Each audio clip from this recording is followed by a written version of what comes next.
আমার পরিবার, আমার মা, আমার বাবা, আমার স্ত্রী, আমার সন্তান, কেউ না। যাদের জন্য এই যে এত কষ্ট করে বিল্ডিং তুললাম, টাকা পয়সা অর্জন করলাম, টাকা পয়সা অর্জন করে বিল্ডিংয়ের মোড়ে থাকতেছি, সব কিছু তুলে ওই অন্ধকার কবর মাটির ভিতরে চলে যেতে হবে। এই বিষয় নিয়ে কারোর চিন্তা নেই। এই জন্যই তো আমি এই এই ছোট্ট একটা কথার উদাহরণ দিলাম। এই যে ফাইমের বন্ধু, আসলে যুবক ছেলে, এমনটা না যে তার বয়স অনেক বেশি, যুবক ছেলে যে হঠাৎ করে মারা যাবে, এটা কি ও জানতো যে আজকে ব্লগের শ্যুট নিতে যেয়ে আমি মারা যাব? এটা কি ও জানতো? জানতো না। জানলে কিন্তু কোশ্চিন কালেও ওই সময় উঠে সে ব্লগের শ্যুট করতো না।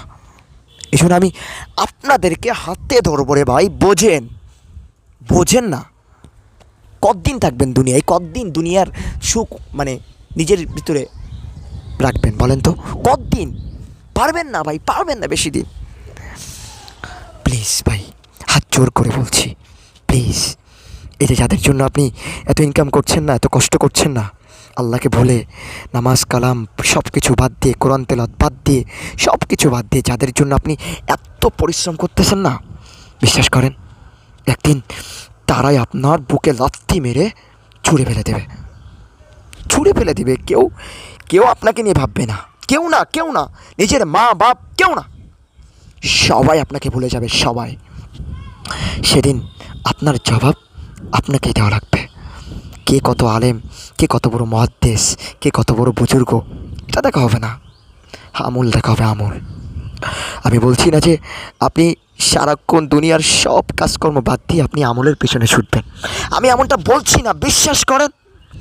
আমি শুধু বলছি যে আপনারা ফিরে আসুন, আল্লাহর পথে ফিরে আসুন। শান্তি আছে, দুনিয়াতেও শান্তি, আখিরাতেও শান্তি, সব জায়গায় শান্তি। আসুন না ফিরে। আল্লাহ আমাদের সবাইকে, যা কিছু বলেছি, আমি যে এই কথাগুলো বললাম, আবার পর যদি কেউ অখুশি হন, আমার কথাতে যদি কেউ রাগ হন, আমি আমি হাত জোর করে বলছি, আমাকে ক্ষমা করে দিন। কারণ দেখেন তো, আমি যে কালকে আবার ভিডিও করতে পারবো আমি বলতে পারি না, মরেও যেতে পারি। তাই আমাকে দয়া করে মাফ করে দিন। আমি খুবই ছোট্ট মানুষ, আমি বড় আলেম না, বড় কিছু না, আমি খুবই ছোট্ট মানুষ। আমার বিবেকে যা বলে আমি তাই বলার জন্য চেষ্টা করেছি। আমার কথায় ভুল হতে পারে, আমি মানুষ, ছোট, আমি জানি যে আমি মানুষ, আমার ভুল হতে পারে। আমাকে মাফ করার দায়িত্ব আপনাদের। আমার যদি কখনো ভুল হয় আমাকে ধরিয়ে দিন, তবে প্লিজ, প্লিজ এমন কিছু বলবেন না যাতে এই পথ থেকে আমি সরে যাই। আসলে আমরা তো এটাই পারি, অমুক কি আলেম কি বলেছে, অমুক কেটা কি ভুল বলেছে, এই নিয়ে পড়ে থাকি, এই নিয়ে মানুষের ভালো খোঁজার চেষ্টা করি না যে এই মানুষটার ভিতরে ভালো কি আছে, আমরা সেটা বলে তাকে উৎসাহিত করি। হ্যাঁ, এটা আমরা কেউ বলতে পারি না। একটু ভুল হলে এটা কইরেন না ভাই, এটা কইরেন না, কোনো লাভ নাই। তো আজকের ভিডিওটা এই পর্যন্ত।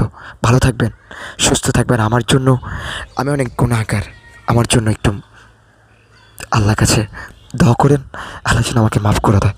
আমিও আমিও আপনাদের জন্য দোয়া করব। যারা আমার ভিউয়ার্স, যারা আমার ভিডিও দেখে, যারা আমার কথাগুলো শোনে, যারা একটু হলেও আপনাদের মনের ভিতরে আল্লাহর ভয়টা ঢুকে, প্রত্যেকের জন্য আমি প্রত্যেক দিন এরকম টাইপের ভিডিও দিব আপনাদেরকে, আপনাদের মোটিভেট করব। Please, please. কত ভিডিওতে তো ভালোবাসার জন্য মোটিভেট করা হয় যুবকদের, কত ভিডিওতে তো কীভাবে তোমরা ড্যান্স করবা, কীভাবে তোমরা মেয়েদেরকে প্রপোজ করবা, কীভাবে তোমরা মেয়েদেরকে প্রেমের ফাঁদে ফেলতে পারবা। অনেক রকমের ভিডিও আমরা, অনেক রকমের ভিডিও ইউটিউবে দেখতে পাই কি না বলেন? কিন্তু আমি আজকে থেকে এরকম ধরনের ভিডিও দিব আপনাদেরকে, যেভাবে আপনি আল্লাহর পথে আসতে উৎসাহিত হন, আপনি যেভাবে নবীজিকে ভালোবাসতে পারেন, আল্লাহকে ভালোবাসতে পারেন। আমি এরকম ধরনের ভিডিও প্রত্যেক দিন দিব, আপনারা দেখলে দেখবেন। আর যাদের কাছে ভালো না লাগবে তারা আমার ভিডিওটা ছেড়ে চলে যাবেন, কিন্তু কষ্ট পাবেন না। তো আজকে ভিডিও পর্যন্ত, আর বেশি কথা বাড়াবো না। ভালো থাকবেন সবাই। আসসালামু আলাইকুম ওয়া রাহমাতুল্লাহি ওয়া বারাকাতুহু।